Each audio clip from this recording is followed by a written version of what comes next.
Welcome back to the Garcia Diaries Unfiltered. I'm your host, Bethany, and I'm here with my husband and co-host, Anthony, and the amazing Sarah Landry from the Papaya, a longtime friend. We're so excited to finally, I think this is the first time you've ever been on our pod. I think so. And we're so excited to have you and have a little chat. So I got to share this story about Sarah. So we're going to take it back, and we just did a podcast with you on your podcast, and you took the words out of my mouth. So first time that I met Sarah. Now I had known of the Birch Papaya. I think you guys did some collab together online or something. We used to do those like body positive like loop things. Yeah. Hashtag movements. Yeah. So I knew the Birch Papaya. It was a familiar name, Bethany. I talked about you quite often. But we're in Utah for a conference, and somebody must have canceled because somehow they asked me to go on the stage. So I was there. But we get to Utah, we check into our hotel, and at this point I'm not following you. And at that time of my life, I was very my wife was an influencer, but I was very anti-influencer, meaning I just didn't, the influencer in the wild, you had pages like that. I just didn't really think that highly of influencers. My wife thought very highly of, because she was different. She was real, raw, unfiltered. But we go to Utah, check in our hotel. Bethany says, hey, we're going to meet up with Sarah. She's in town as well. I don't know who Sarah is at this point. I know the Birch Papaya. We go eat some sushi. We're driving around Utah in an Uber looking for soda shops. Yeah. Just hanging out, having great conversation. Now, this is the first time I've ever been with Bethany while she's at a work event, conference, anything of that nature. Usually I'm home with the kids. We're having just hitting it off. It's a great time. We're leaving. I look at my phone, and you tagged me in a story, and I click on your page, and I was like, holy shit, that's the Bird's Papaya. Like, at this, you had a. We were like sitting on a curb outside of a soda shop, just all three chatting on a curb. Side road, waiting for our Uber to get there. At this point, you had at least 1.5 million followers.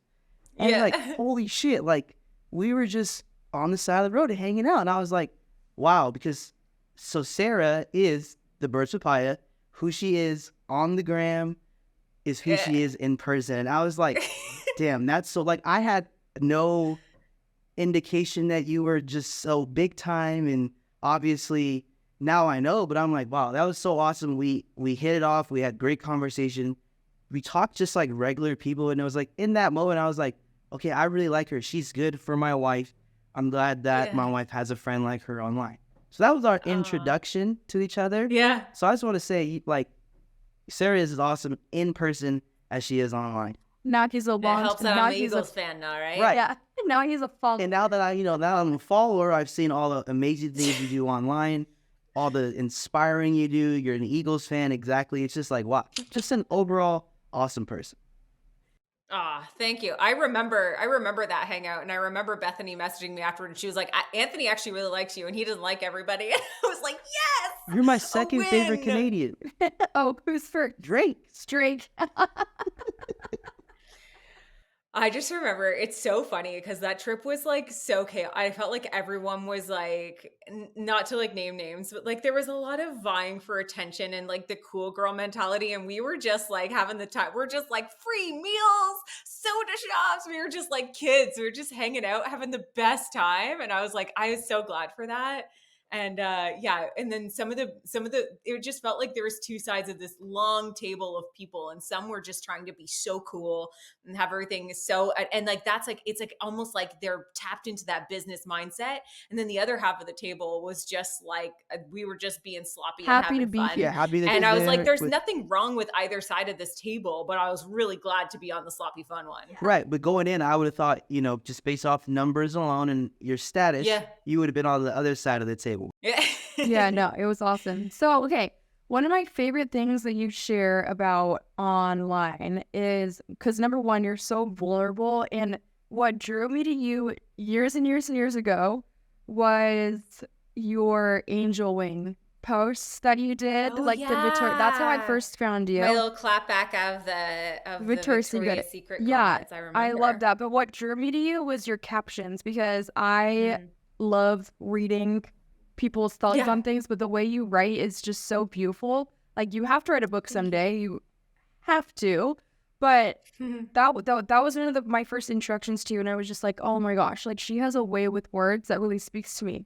But you share a lot about not necessarily co-parenting, but like your grief and loss and like everything you went through after your divorce. Mhm. And Mhm. I just want to know a little bit more, like, how do you choose what you share as far as that goes? Mm. Because for us, it's like, I know in the way we choose to post things, we are very selective when it comes to things that, there's things like in life that are supposed to be private, but as Mhm. influencers, like, it's nice to be able to share so that people know that they're not alone, but you still have to, Yeah. still have to protect the privacy of your children and Yeah. even like your ex-husband. And how do Yeah. you choose what you're sharing when you're sharing so vulnerably about things that so many people are going through? Yeah, I mean, I think that there's one thing that I've always been very aware of, and that's that uh, there's so many different forms of experiences. And obviously, like, I was married to somebody else before. He has a different experience than I did. My kids have another experience, and you can protect other people and what their experiences are, not telling their story, and still tell enough of your own, because you don't have to explain whys and go into details to talk about grief of what it is to let go of something. You don't have to give all of the details of everything and answer everybody's questions just to bring some clarity to some of the thoughts that you've had. Some of the big ones that I had were, how do I trust my decision making again? I've had a marriage that lasted for 11 years and then it no longer was. And people could focus on the why, and people can focus on the, like, what happened. I call it the rubbernecking of the highway. When somebody sees a collision, they rubberneck to that and they have no idea what's happened in the car ride the entire time that they've been in it. Nobody has any idea what's occurred, and you don't need to bring them on 11 years of a car ride. What you can do is talk about what it was like to exit that, what it was like when you are no longer in the car, and talk about the experiences of maybe being terrified to get into another one, maybe questioning, how am I going to safely walk this path of dating again and having children in my car? How am I going to invite somebody in this passenger seat? Things that were my experiences without it being everybody's. And I mean, it's still difficult and people are still curious. I've watched other people go through divorces online. I know people want to Google and find out all those things. And I've also heard every single fake rumor about me when it comes to those things. And I get to know the truth, and I get to have the truth, and that will always be mine. And I can always hold that to my chest. But there's a lot of things in life that I find were just like nagging thoughts. A big part of what happened with the written captions, to be honest, because a lot of people found me for my captions, but it was at a time that people just had short captions, and here I was maxing out the number of words that you could put into a caption. And a lot of it came from therapy. So my therapist had told me that I was a human sponge, that I was absorbing everybody's opinions and I was allowing them to be mine, and that I needed to sort out what it was to have my own opinion while hearing the opinions of others, being able to navigate my own. And a lot of this stemmed from the fact that I went from living in my parents' house to being married. So I was engaged at 19, or engaged at 18, married at 19. And so I went straight into one house to another without that little room in between for independence and figuring yourself out, which I know you guys relate to. So when you're figuring yourself out, but you're also a parent and you're also having to do those things, it can be tricky. It can be easy to let other people's opinions become your own. So she had called me a sponge, and in the least offensive way possible somehow, and really encouraged me, one, to take a solo trip, which I did. I started doing like little weekends away once a year, and two, to start writing down my thoughts, to not just let them pass through my brain and out the other side. Pay attention to what you're thinking and feeling, because those can become formed opinions and thoughts and ways that you can navigate life without worrying about what somebody else has told you is your life. And that was a big, big thing when you're a big people pleaser, when you've grown up in a church environment. Divorce is the worst possible thing you could possibly imagine. And how do you navigate knowing you're going to make that decision, activating it, and moving forward, knowing that everything is going to be said about you? and you're doing the right thing. And so I very much started to write down my feelings and my thoughts. And through my divorce was also happening that I was going through disordered eating, realizing all of that. I was having all these health issues pop up. I knew I had to gain weight. I was starting to get into the idea of, oh my God, like dating or whatever. I really didn't ever think I'd get married again. But these captions that were actually journal entries. They were just me sitting down with these thoughts. And what was interesting is I used to even the angel wings that you talk about. I remember that day because I did that whole thing and I was like, is this going to come off really poorly? Is it going to be read a certain way? All of these thoughts, and you say all of these things. And I would post and I would throw my phone. I would literally throw it onto the bed and I would sit there and be like, don't look at it for 15 minutes. Don't look at it. You need to let what you said be said. You need to let what you feel right now be valid. Before you let anybody else say anything about it, just sit for 15 minutes. And then I would pick back up my phone. And almost every single time I'd be met with people saying, oh my gosh, I felt this. Oh my gosh, this is me. I've had these same feelings. I've had these same thoughts. I've dealt with this before. And time again, I began to realize that I didn't have to be a version of myself that other people I thought would like more. I could be myself and people could meet that version of me and that would be enough. And that's still really hard to do. I'll be honest, like, especially with growth on social media comes growth of opinion.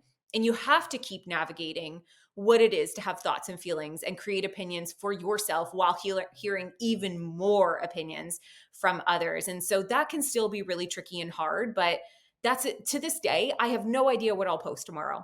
I have no idea what I'll post next week. I have zero plan and I've never had a plan, but I have like 100 different things that I've written about in life experience. And when it nags, there's a lot of things I've never shared. And there's a lot of things that I might share in weeks' time, but it's almost like, actually, how many notes do I have in my folder right now? I have 1,700 notes in my phone right now. So there's a lot of things that I've talked about and written about in my phone, but essentially, eventually I'll get like this nagging feeling. And that's when I know I need to post it. And like, it used to be that I could do it really quickly and then I could walk away. Now it takes me a couple days. It takes me a couple days of that nagging feeling to go, okay, I'm going to talk about this. And one of those was like even this past week when I wanted to talk about the fact that I didn't really start to feel like myself again until 3 years after having a child. And at the same time, I was like, I feel like myself again. And I feel like I said that a year ago. I feel like I said that 2 years ago. I feel like I said it 6 weeks after she was born. But each time it means something different because each time I'm reconnecting with a new version of myself, not discovering an old version of myself. It's like a reconnection. But the nagging feeling. So I made that video and I sat with it for 2 days because I just thought, I don't know that anybody's going to understand what I'm saying. I don't know if anybody's going to get this or if they're going to think I'm just drawing out postpartum so that I stay relevant. But it nagged on me enough that I pressed the share button and I did what I used to do, which was through my phone. And then I came back and I heard woman after woman keep going like, this has been my experience. I'm 8 years postpartum and I'm in this. I'm, just about to have a baby and this gives me hope, not this gives me fear. This gives me hope that even if I feel disconnected, I can find that again. So that's sort of been what it's always been, which it's a journal. And sometimes that's really messy. And sometimes that's really inspiring. And sometimes it's really funny. And it's everything in between. So I just tried to keep doing that the best I can while also struggling with my mental health and realizing that some things are best to stay in the notes because I'm not ready to hear anything from it yet. Yeah. So we'll stay on captions here for a second because you have posted a caption that resonated with me. So a few years back, Bethany and I were going through a tough time. We were on the verge of divorce. It was not looking great. Mm-hmm. I don't know if you reposted it because I brought it to Bethany and Bethany said sometimes you'll share the post, but it was something along the lines of, at the time I think you had you had written that you had moved in with your parents, the marriage had ended. I'm just paraphrasing here, but the way it was written was so beautiful. It like resonated with me and I felt your pain and, just sat with me, but also at the same time, Bethany and I were going through some things and I was like, gosh, damn it. Hopefully Bethany doesn't read this and take it as a sign as like, all right, now's the time to just break free. You said 11 years. We were 7, 8, 9 years at that point. But talk about, you're like the phoenix rising from the ashes, and I felt how in that, just reading the caption, how in that moment, I would say maybe that was your rock bottom. You were like, hey, you didn't know what was going to come next, what life had in store for you. You did mention therapy, but were there other things that you did because we see you now and you're thriving and the family's great and you got a great husband. And I know I'm a product of a stepdad. My dad abandoned me as a kid. Stepdad came in and raised me as his own. Obviously, forever grateful to my stepdad, because who knows what trajectory life takes us if he doesn't step in. So I resonate with you guys in that aspect. But what else was it that kind of kept you going? Because just reading that caption, I was like, damn, it seems like it was a tough place for her. And to see where you're at now is like, wow, you made it through that storm. You made it through that time in life where you didn't know what was next or what was going to happen. Was there anything else besides therapy, or is therapy just like, if anyone, hey, everyone needs therapy, do it, get it done? So my therapist actually dumped me right before the divorce. She told me that I wasn't activating on anything that I knew I needed to do, that I was very stuck. And she was like, I don't think I can walk past down this path with you any longer, until you're ready to start making changes that'll do something. It's one thing to sit with a therapist and talk about your feelings, but when you're going on years and not doing anything about it, that was a huge wake up call. So actually during my divorce, I was not in therapy. It was before I ever left. And I ended up going back to her years later. And I walked in, and the moment I saw her face, I just burst into tears, because she gave me so many tools to be able to take those steps. But I will say there is one thing, and I still, in a different capacity, I still do this, but I was a server at the time. I worked in a restaurant. So I was working a day job. I was working two different jobs. I was like a single mom who works two jobs, loves her kids, never stops. But I would go to work every night, and it didn't matter how many problems I had going on in my world. Every single night you showed up, you put your uniform on, and you served others. And I would be the best server that I could be. I loved doing that. And I remember I had gotten separated in November. So that first Valentine's, I'm very single. And I said, you know what, I'll volunteer. Everyone else is in couples. I'll volunteer and I'll serve on Valentine's. It's like a high-end steakhouse here. And I showed up for that shift, and every single table, I just thought, if I don't have somebody to share this with, I'm getting to be the person that serves these Oh people yeah. in this moment. And it's interesting because when I have a bad day now, I do this thing where I randomly scroll through other people's videos that I don't follow, and I just leave them really nice comments, because I know everyone's going through stuff and everyone's getting shit comments. And I'll see like somebody's craft, and people are just like making fun of it or arguing in the comments, or they're sharing their outfit and people are just like making notes about their body. And I'm just like, you know what? I can't control everything that's going on. I'm having a bad day too, but I'm just going to be this person that like shows up and serves others in any way I can. Let me just leave some really nice comments, do these little things, because I remember how much it helped me taking myself out of the situation. Like for 2 seconds, every single night I would show up to this job, and I didn't have to worry about anything else. I had to worry about getting these people a great dinner service and then going home to my kids. And it was just enough of a cycle, like a circuit breaker almost in my world, that helped me get through it. And so I don't really know for anybody who's like going through stuff where that leaves you, but I do think like it was nice to have a perspective change anywhere I could. And I don't mean it to be like a toxic positivity way, because you still have to wake up the next day and deal with your feelings for sure. But sometimes the feelings are so strong that you need a circuit breaker. You need a moment of like something else, something that gives you gratitude, something that gives you distraction. So you have time to deal with your feelings in a much healthier way. Because there were times when during the divorce, and it's uncomfortable when you're living at your parents' house. And my parents are very supportive, and they're also very like, if my mom heard me crying, there would probably be six casseroles outside my bedroom door, like and then I would feel guilty, and I would feel like, oh, because when you're going through something and it impacts other people, you feel guilty. You don't want to, like, I don't want my pain to be your pain. And my parents were already like, they had to go through their own process of mourning my divorce. It's too much to carry that for everyone else. So I would literally get in my car and drive to some random parking lot and bawl my eyes out. I would scream at the top of my lungs, but that didn't like that was a relief in a sense, but it wasn't doing anything. It wasn't activating anything. And so I think that it was important for me to have a lot of discomforts and to face why it was so uncomfortable. Because a lot of the things that you go through, a lot of it genuinely comes down to trusting yourself amidst knowing that everybody else is going to have something else to say or think, but that they have no idea what you're actually going through. And so I don't know, there was something about that job. And actually, none of my coworkers knew I was going through it. I ended up telling them a few weeks later when one of them asked me how my husband was. And I was like, "Ooh, actually, I've been living at my parents' house. I left in November." And those servers, they just started. I mean, one of them in particular, um she was like 10 years younger than me. It's my friend Ariana.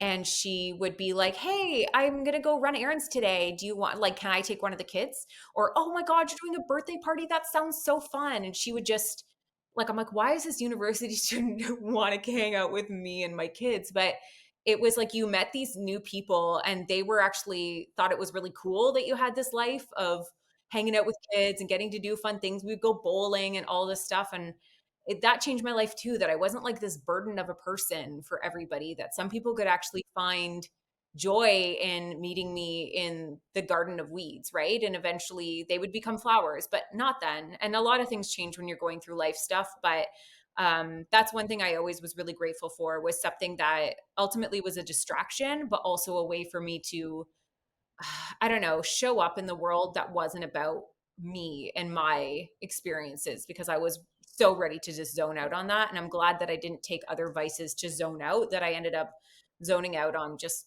serving other people, I guess.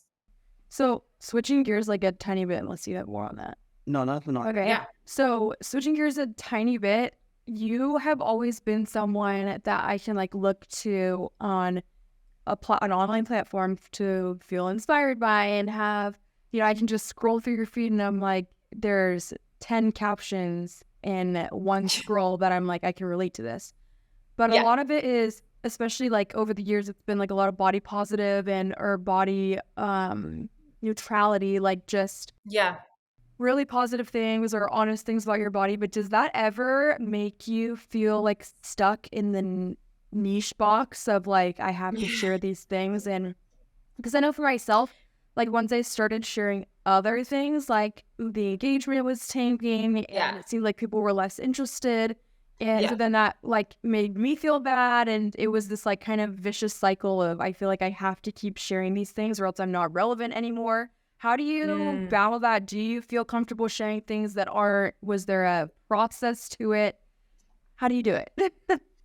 Yeah, I mean, it's interesting because most people will know me for the content that I create around stretch marks or body image and things like that. But if you actually scroll my feed, it's like 1 in 6 posts nowadays. Like, it's not everything, but I always have respected that a lot of people came for advice on that. And I know that I can probably show up and give them some advice on that, or just as we all journey through bodies and it's complex and it changes all the time. And I feel like if I went back and read my captions 4 years ago, they might be different. They might be hypocritical to something I've said today, because that's such an evolution of self. But I always knew I didn't want to niche myself into any one thing, and that the least engaged posts I will do will be ones that probably make me happy, right? So whether it's travel, whether it's my pets, like my dog doesn't get very many likes, but I freaking love posting pictures of her sometimes. And I have always found that I have to accept low engagement if it means my content feels good to me. Because years ago, and as many people know, I used to be a weight loss page and I was primarily weight loss. And then when I realized that that was not good for me anymore and I had to move away from that, I spent years losing all of those followers, and then new ones would come and join me where I was at. So whenever I see that engagement dip and that go down, I always sort of, well, what I'm trying to think about the most is that you have to have that time and turnover. A lot of people might follow you because they were going through postpartum with you. And you know what? We're a few years down the road. Maybe we're not in that same space anymore. Maybe they've gone on to have another baby. Maybe they have, taken another path, and it's not, we just connected for a season and it's not there anymore. That's also super valid. So I say this like having lost more followers than I've gained in the last year. So I have really had to remind myself like that going down a path of just talking about the same thing over and over and over when it was no longer connecting to me in the way that I've approached social media, which is like a journal, then I can't let it have that hold on everything, all my work and everything that I'm doing. One of my most viral videos that I've ever done was talking about teenagers trick or treating. That has nothing to do with body image whatsoever. And it was one of the more important things I feel like I've ever made content about. And it was actually my stories. And people were like, oh, could you make this a reel? And I made it a reel. And then I would run into teenagers and they were like, thank you for that video. I went trick or treating this year because of you. That was like, damn, there are people that would never have been in my audience because they never would have known to connect with me through the stuff that I was normally talking about. That I had to go do this whole other thing. And then here we are. I also just think like Instagram is at an age where it's no longer in growth. So, and people are already over consuming. So we really have to stop feeling so personal about every single thing, doing well or not doing well. Things are meant to do well and not do well. If you see somebody with consistently the exact same engagement on every single post, I'd be a little suspicious. So when I see people who have things that go up and down, when you like I'll tell you for the pages that I follow and I love, I want all of it. I don't want that one thing over and over and over again. I want all of you. I want what or if you have one topic that you want to talk about and I know that about you, amazing. I know that I can go to you for that one thing. But for everything else, I don't know. I don't want to tuck away the nerdy parts of myself that wants to randomly do a Disney craft one day or that like wants to throw a birthday party and talk about it. I don't want to feel like, oh, this isn't body image. And I know that even though I haven't niched myself, other people have niched for me. I would rather them get to know the whole package. And I feel better about that. The reason that some things get more engagement is that when somebody connects on it in a really emotional level, they're probably not going to emotionally connect with your birthday party. They are probably going to emotionally connect with when you talk about body image or postpartum or an experience that you've gone through as a parent. When they emotionally connect, they share it. And that's what drives up your engagement. So it's natural human nature that determines all of these things. And I say this so clearly and so everything, and I still cannot look at my analytics without feeling like she's a has-been. Like I still have these moments of like, it's all going downhill. It's all going away and you enjoyed it while you could, you're done. And it's been 15 years of that. I hit 1 million followers and it was an hour before somebody said, I wonder when you're going to hit 2. And I think about Taylor Swift, how much she's done and how many songs she's written. And she can't just be that. It will always be what's coming. Everyone's talking about when Reputation's coming out, when the next song is coming out, when new music is coming out.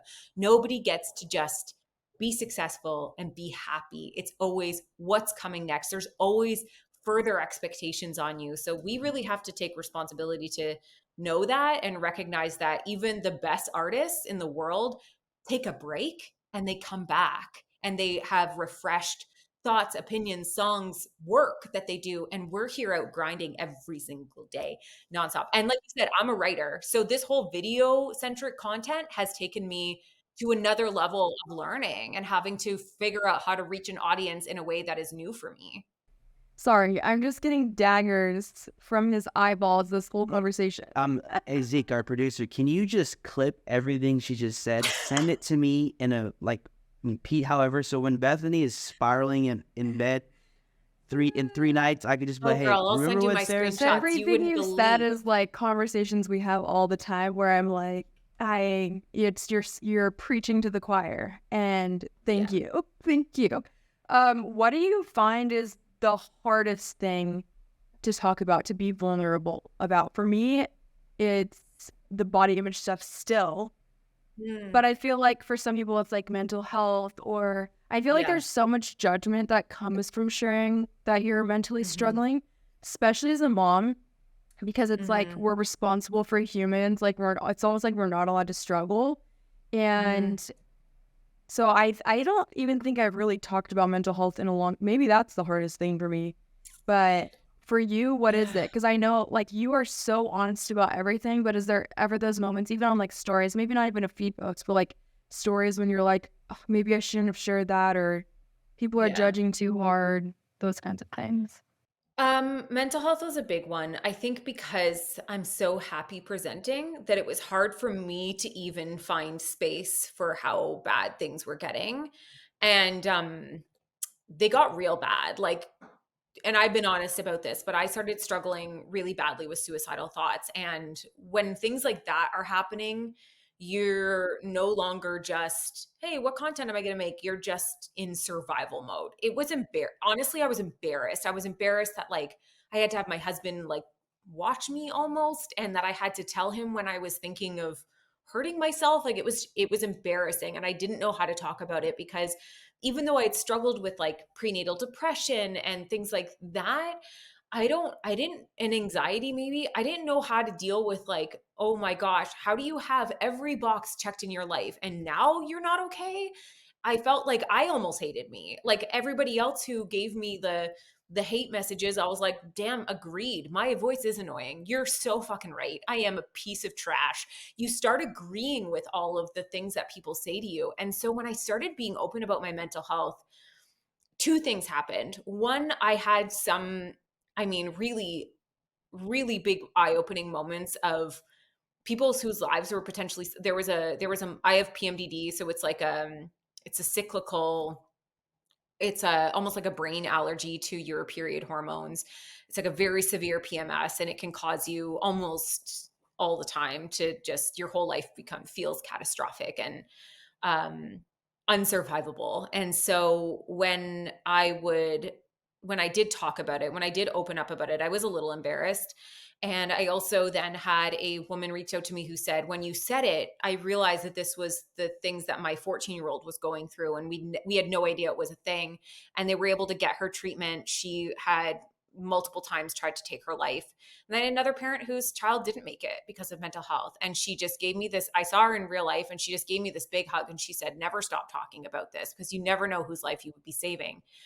At the same time, when I told people what I was going through, it was like they knew what they could do and when they could do it. So I had to be careful. People started encouraging me to kill myself. People started um I mean, I stopped posting about mental health stuff in real time. I would just be quiet. I would actually I actually save up memes so that people won't notice when I'm actually down, because I can't let them figure it all out, or at least I feel that way. But when I was sharing about it in real time, it was like I couldn't handle anything. So I would talk about what I was going through, and then I went out for an anniversary dinner with my husband, and they were like, wait, I thought you were trying to kill yourself and now you're out for dinner. And I was like, there is so much to work through here.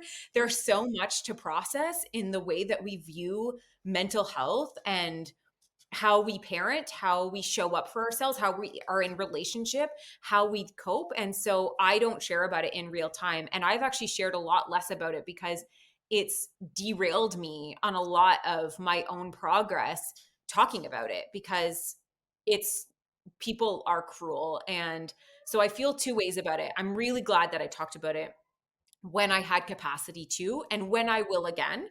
And I'm also glad that I have the self-awareness to say, sharing about it has been one of the hardest things that I've ever done for multiple reasons. One, because there's a lot of personal stigma that I feel like I've carried on with it. And two, it's like when you cry and you're like, how do you come back from that? How do you come back from crying? Like it feels weird to enter into like any normalcy again after that. So there's a lot of embarrassment and shame that you kind of go through, but it also was really hard to deal with how awful people could be about mental health. I don't think I was prepared for that reality. It's interesting too. It's like if you're smiling, people think that there's no possible way that you could be struggling with anything. Yes. Like in the darkest times of my life, I've put on a smile on my face because I have to. Oh, yeah. I have 5 kids, and I have people that rely on me in my business. Yep. People rely on my business, and it's like I almost have to fake it sometimes. And then when I'm honest about what I'm going through, and I'm like, I've been experiencing this, and this, and people are like, well, you just went to a concert. Yeah. Well, you were just on a date night. Well, and it's like, they live simultaneously. Look at me living. Right. I don't know, for me, even in our relationship, like when we got married and we're together, I was not a believer in mental health. I thought it was just Mm. a made Very up thing. cultural thing Yeah. that's like it Yeah. doesn't exist. And so even with us, it's like we just had a baby, and everything should be happy and perfect. And I'm seeing her like, all right, this is so. It took me years of having to learn and understand. And hey, maybe I don't deal with it anywhere to an extent near as she does, but it is real, and I have to navigate, in those tough moments with her. Is, hey, sometimes I think of a response or an answer to something, and it's like, okay, now's not the moment, and I got to kind of make sure that I'm here for her. So that's just in our real life. So people online, you give them an inch, and they're gonna try to kick that whole door open. Yeah, so true. So switch gears a bit, because obviously we're parents. Your kids are a little bit older. What is your oldest? The ages? So they'll all have birthdays soon, and they will be 18, 16, 14, and now we have Lemmy, who's just turned 3. When I first started this is just crazy, because when I first started following you, Bowden was like a child, like an He was child. a toddler. Like, literally, it's so crazy. People are most freaked out by watching Bowden grow up, because it's happening so fast, and he's taller than me now, and his voice has changed, and everyone's like, what the heck? It's wild. So it's a 2-part question. Yeah. As far as like content you put out. So we had a situation where I had some braids in my hair. The lady braided them too tight, was causing pain. I cut the hair off. Watermelon head? And I had the bruises in my head, right? Yeah. And somehow a video that Bethany posted made it onto some compilation video on YouTube. So some kids were like bullying our daughter about it, calling her dad basketball head. Just, it was no big deal, but they were like, that's like, she was like, don't talk about my dad like one that. Of the kids was like, your mom's probably going to divorce him because he has a melon head. Right. Like the weirdest stuff. We're like, what? And she's 10, so they're young kids. And obviously that is nothing major. I had bruises in my head. What do you want me to do? I didn't, but as far as, you post some vulnerable things, you're open, honest. Has anything like that ever trickled down to the kids? Because you said your oldest is 18, teenagers, high school, kids are mean. Has anything like that ever happened? And did you ever adjust, or how did those conversations look with the kids that, you're 18, that's an adult, you're going to start your own life. Yeah. You're transitioning to the next stage. Yeah, it's funny. We haven't had anything I know there have been friends of theirs who come across my content and know about it. That becomes a little bit of a weird lens when you're like, okay, when I'm sharing this stuff, I have to remember that, this app is for ages 13 and up, and they could see this.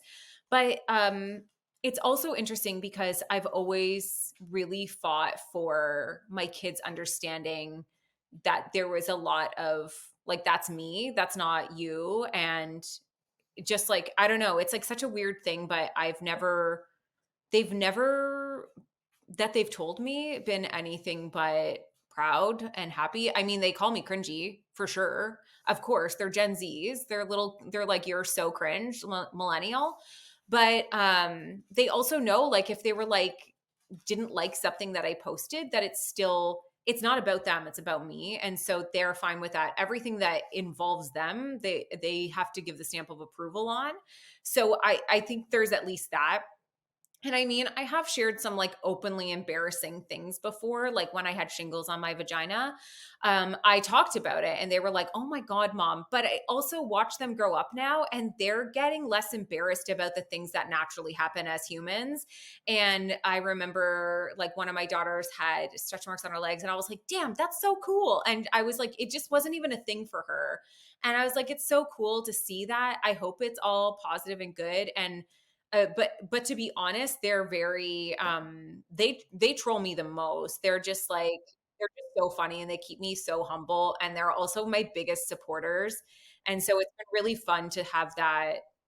I don't know, maybe because I also didn't let them have social media until they were like of age. I think I allowed Bowden to watch certain, like you can access it, but you couldn't like post anything. You can't do anything. None of my kids post on social media really. They just like use it as like a consuming, like they would have YouTube or something like that. But whenever I let, like Gemma, for instance, she's older, and we did a little get unready. We've done a couple of get unready videos with me that were her idea. And she's so funny and so naturally talented at it. And I'm like, damn, I wish I had that life skill to be this good, just so naturally funny and charismatic. But I'm so grateful because it really hasn't, maybe because it's honestly, if I'm honest, it's been their whole life. Like I started blogging, and it's, I think at a time I did make it a little bit more about them, but they were, I mean, Bowden would have been not even born yet when I started blogging. I started blogging when I just had the two girls. And so that's why it's the Birds Papaya, because it's Maya Papaya and Gemma Birdie. It's their nicknames that kind of combined. So Gemma was just a few months old when it started. So that's why I'm coming up on year 16. But in terms of social media, I think most of them, actually, all of their friends really think it's cool. So I think that helps. Yeah. Me particularly, Yeah. that So they with think it's well with cool. our girls, like I started my blog when Brooklyn was an infant and I was pregnant with, because they're like 12 months Yeah. apart, Brooklyn and Harlan. So it's been their entire life too. Like they don't know anything different. Yeah. But I just feel like too, there's some kids that are just like, they're just me, and like I don't, it's gonna Yeah. like I don't know why I think we've had like several instances now where it's been like random kids, and so I have like tried to not remove my kids from my content, but Yeah. I want my page to be about me. I want it to be my thoughts, my opinions, like sprinkle my life in there, of Yeah. course. But like I do think for years and years it was like, this is all about my kids and all about parenting, Yeah. and it's like that. Yeah. But I was in that season where it was like pregnant, postpartum, breastfeeding, pregnant, postpartum. Yeah. That's right. Everything. That's your For whole so world. long, and I what you said earlier, I don't know if it was even in this podcast or the last one, but we were talking about how you like finally felt like yourself again after like 3 years. And I relate to that so much. Like Ellis is 3.5 now, and it was right around when she turned 3 that it was finally like, oh my gosh, like I'm an actual human being. I forgot that for a while. Like I only existed for them for almost a Yeah. decade, and I Yep. forgot what it was like to like have my own body and like Yes. not share it with someone, whether Go to the it's bathroom by breastfeeding or yourself. yes, yeah, it's like Yeah. I'm able to connect with him in a different way now, like in a whole different experience, not having babies anymore. And Yeah. I was like scared to enter this stage of life where it's like Yeah. they're not going to need me anymore, like as much as they did before, and they're not glued to my boob or my hip. And I have never been happier, honestly, like with with how they're growing, with our relationships with each other. Like I was Yeah. scared to have kids that were older because I'm like, how do I be a mom to a 10-year-old? Like, how is that going to work? I know how to spoon feed and I know how to change diapers, but how do I have like tough conversations? And Yeah. it's so much better having babies. It's like I have little friends walking around that like love me and look up to me and like ask for advice, and it's Although it is a different set of problems, and I'm sure yeah, it's a different set as the kids get older, I mean, we try to do our best to Yeah. shield our kids and protect them from seeing things that we don't think are age appropriate, things of that nature. But you Yeah. can't control when you're at lunch and you don't know what another kid's seeing Yeah, or you what can't they're bubble wrap exposed them to. for sure. But the only reason You I can ask, only be that that- safe home for them to land, right? It's the same with diet talk. People are like, how do you protect your kids from diet culture? And I'm like, I don't. It's where we live in that. We live in a world that's going to tell them they're not enough. And I'm going to be at home always letting them know they are. So I can't control what goes on outside. I can control who I am to them. I can control being that safe landing. And I honestly, I think our social media experiences often mirror where our life is at. And I think for if you're a stay-at-home mom, obviously all you're doing is being that person for these little humans. It consumes all of you. Suddenly Miss Rachel is like a celebrity to you. And you're like, oh my God, I love all her posts. Like you just become consumed by it. And so I felt like that with, especially having Lemmy in the pandemic, I mean, nobody could see her, nobody could visit. We were in lockdowns and stuff here. And so being able to share her with like my friends and family and people online, it like meant a lot. And now we're like in a different time and space. And I'm like, yeah, she's still around and she's still, but it had to come back to me. And I do feel like I got a little bit caught up in like what the kids' lives were. But you navigate back. And for me, it was like focusing back on myself and what my experiences are and sprinkling that little joy that kids do bring and the chaos that they bring too, right? Like they are, at the end of the day, having teenagers has given me a lot of perspective on the fact that this all goes really fucking fast. And I don't want to sit and be resentful of the process. I want to enjoy it. I want to be honest about it. And I want to also give people hope that like your whole life will not be in diapers and bedtime duties, right? Like that's not your whole existence. There's so much more. But also there's going to be a little bit of bedtime and diaper stuff. And it's such a short window of life, and anything you can do to sort of get through it and find joy and gratitude in those stages. So many people are terrified to have teenagers. If I can show them just a semblance of how fucking amazing it is, I'm going to do that, because I can only talk from my perspective of how lovely it is to kind of be their personal chauffeurs and chefs and all that stuff and watch them grow up, because I could easily focus on how shitty it all is, to constantly be in your car. But I just try and perspective change. And again, you can loop that back to yourself. And I think that's where I've been personally shifting. It's just same to you, like where like still sharing, like when we, especially when we go on vacations, or we usually get one family picture a year, if you can believe it, just one. Every other time they're like, absolutely not. So I get one a year. And that's like the most that usually we share as like a whole family, because we're all everywhere all at once. And ultimately I'm the only relationship that's going to be here forever. So I try and just bring it back to that every time. So that's a good. I'm glad that I heard that, because we're right behind you. Teenagehood's coming next, and it's It's just my like, favorite. all right, Teenagers and toddlers, man. It's my favorite stages. I feel like Bethany, I love what she does. It's inspiring to me. The message that she gets, that it's inspiring to others. So I'm like, yes, do your thing, live your life, keep inspiring others, change. But then I look at your Instagram and I see this picture. I'm like, wow, she's hot. But to my second grader, if a kid sees that, like, hey, I saw a picture of your mom in her underwear, they don't understand, like, oh, yes, she's wearing underwear, but there's a message behind it. Yeah, I do have some regrets. Like, if you Google my name, one of the first things that comes up is like a full-on naked picture. Right, but it's like the picture wasn't taken to like, oh, it was a post. No. Yeah, And also they've done a lot of studies about kids' exposure. Like, first of all, it's not your fault if a second grader like goes onto a social media platform that they're not actually supposed to be on and consumes content. Like, there's a lot worse, like that's not your responsibility. But second, there's been a lot of studies, because in certain countries people are much more liberated about their bodies, and kids who are part of that have much more positive body image views and have a less skewed view of the world, I guess. And I think it's also important for us to constantly be reminded that your body is not inherently sexual. And so we shouldn't have to be apologetic about when we're putting our pants on and we see our skin wiggle a little bit. We're not trying to be sex appeal. If we're in our underwear because we're literally posing for underwear, guess what? We all have to wear underwear. And it's just like, I have to remind myself of that a lot, but I also am just like, it's not my responsibility. Especially like with the guidelines that are on social media, you can't actually show all that much. You really, really can't. Like, you can't show, I have a picture of just like my bare belly when I was pregnant, and that got like flagged and taken down. So, I mean, if it's no different than what we're going to see on the beach fronts and things like that, it's not, I don't know. It's just like, it's body policing. And if I ever see my kids like go like, oh, she's like if I ever heard my kids be like, oh, somebody's wearing like so little on social media, I'd be like, that is their body to choose with. They're following the guidelines of the app.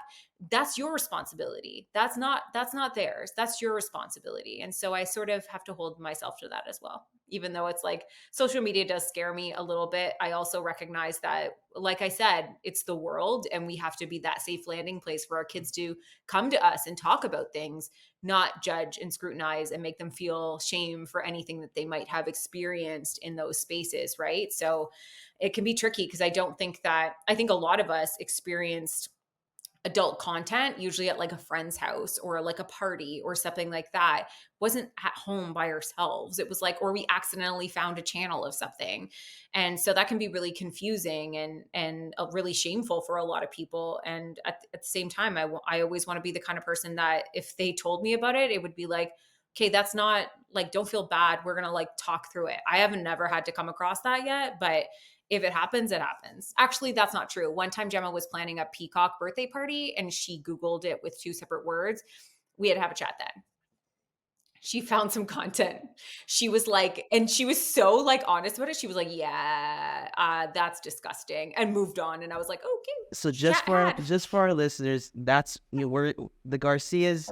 We're dealing with things of that nature in our household, and we're just having real open, honest, age appropriate conversations because Yeah. we're not gonna shy away. The kids know who we are, what we do, what we stand for. Not the kids Googling things, but the kids have friends that have like older siblings and stuff and have been letting them in on some things. And we're just like, so it's a scary time, but also we're like, hey, we're doing the best that we can, what we think is the best. So just hearing that conversation, you know, have this conversation with you, hearing, you know, our kids well, let's be real. Bethany and I grew up in purity culture, and so you know how everything works out. So there's a great page that I like to reference a lot called Sex Positive Families, and they talk a lot about like being open and honest with kids actually reduces the chances of them being dangerous with their bodies. Yeah, I love that.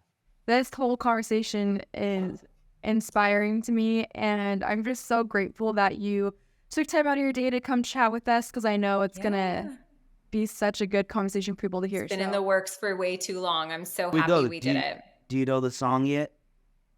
No, I have to learn it because I was at the game. I will tell you this though. I was at Disney and I saw one of the guys who worked there at the popcorn stand. He said he was from Philadelphia, and I said, "Are you an Eagles fan?"